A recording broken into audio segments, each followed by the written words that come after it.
resounding victory for abortion rights advocates and a potential warning sign for Republicans in the deep red state of Kansas.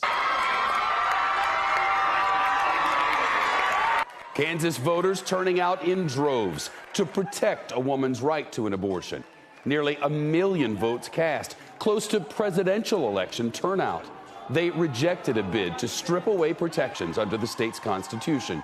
It's the first time voters have had a say since the Supreme Court struck down Roe v. Wade. President Biden is framing the landslide vote in Kansas as a clear rebuke of the Supreme Court and Republican abortion bans.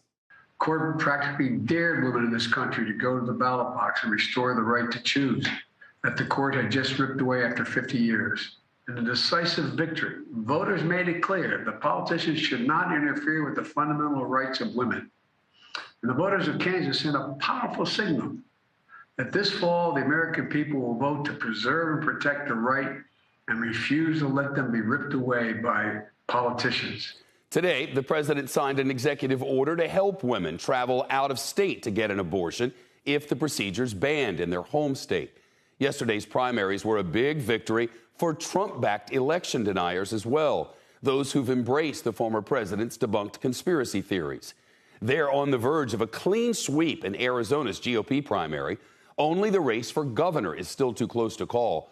But Trump-endorsed Kari Lake holds a slight lead, with votes still to be counted.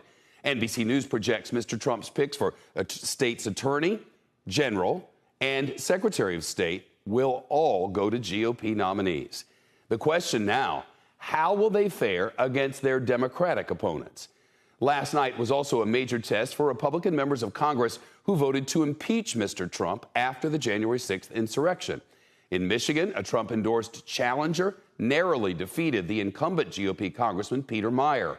Two other House Republicans who voted for impeachment are facing challenges in Washington state, but their races are still listed as too early to call. Let's get analysis from Larry Sabato now, director of the Center for Politics at the University of Virginia.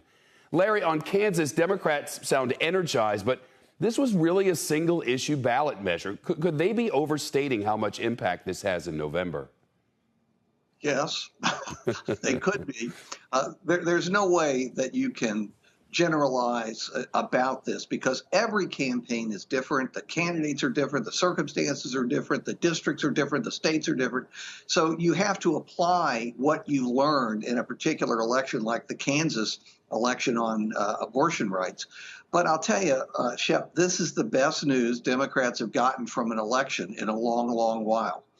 They at least have the possibility of cutting their losses in the House and maybe holding on to the Senate by the narrowest of margins. A new Monmouth University poll really stood out to us, Larry. It shows 50% of voters say they prefer that Democrats control Congress. 43% say they want Republicans. This is a swing from 3 months ago when Republicans had the upper hand. Do you see any signs that November may be closer than recently anticipated? Oh, sure. And that's one side of it. There have been a series of polls showing that the so-called generic ballot, if the election were held today, would you favor Democrats or Republicans? It's pretty clear that Democrats have moved up, Republicans have moved down, but not massively. And also that measure, Shep, you have to be careful with it because the Democratic vote is over-concentrated in fewer districts, particularly minority districts. Republican votes are more economically distributed. So Democrats have to have a big lead there in the generic ballot to actually win the election in the House. And a big lead they do not have. You know, Trump-backed candidates notched several wins across several states, especially Arizona. What message, Larry, does that send to the Republican Party? It sends this message that all of us, I think, have been looking for too many signs and signals that Donald Trump is fading. He may be, but you can't tell it from the election returns, at least in Republican primaries. He did very well in most of those contests where he endorsed. And you mentioned Arizona in particular.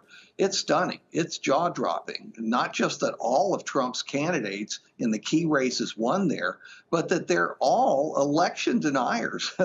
They bought into Trump's big lie. So this is a major test in November, really, for American democracy as well. Larry Sabato from UVA, great to see you. Thank you.